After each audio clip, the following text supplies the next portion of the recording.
আপনাদের মোবাইলে কিভাবে সাইড বাটন সেট করবেন। যখনই আপনি সাইড টানবেন, সাইড টানলেই আপনাদের ফোনের মোবাইল কাজ হবে। এইটা কিভাবে করবেন সম্পূর্ণ ভিডিওটা আজকে গুরুত্বপূর্ণ হতে চলেছে। এই ভিডিওটাকে স্ক্রিন আগে সব সম্পূর্ণ ভিডিওটা দেখে যাবেন। আর এই ভিডিওটা লাইক সাবস্ক্রাইব করেন। কতবার বলবো, লাইকটা করেন, বেশি করে লাইক আর সাবস্ক্রাইবটা করেন। চলো বেশি কথা না বাড়িয়ে আমি ভিডিও মেন টপিকের।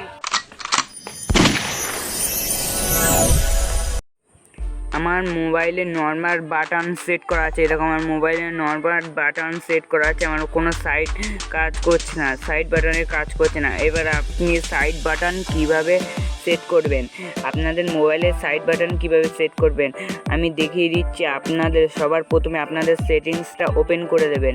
সেটিংসটা ওপেন করার পরে নেভিগেশন বলে খুঁজবেন। এখানে কোথায় আছে নেভিগেশন বলে খুঁজবেন। আমি পেয়ে গিয়েছি, দেখো নেভিগেশন বলে সার্চ করার আমার কোনো দরকার নেই, আমি পেয়ে গিয়েছি। আর যে না পাবে এখান থেকে উপরে যাবে, উপরে গিয়ে নেভিগেশন বলে সার্চ করবে। নেভিগেশন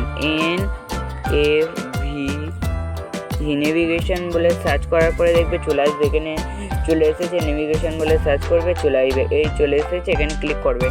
ক্লিক করার পরে এই যে উপরে দেখে যাবে শিফট গেস ফ্রেম দা বাট সাইড, এইটাই ক্লিক করবেন। এই উপরে ক্লিক করে দেবেন। আপনার সাইড বাটন সেট হয়ে যাবে।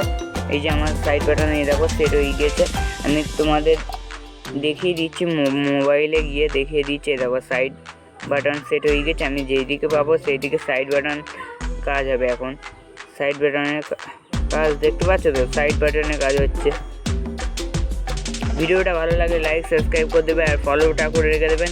ভিডিওটা সম্পূর্ণ দেখার জন্য ধন্যবাদ। চলো পরের ভিডিও দেখা হচ্ছে গিয়ে।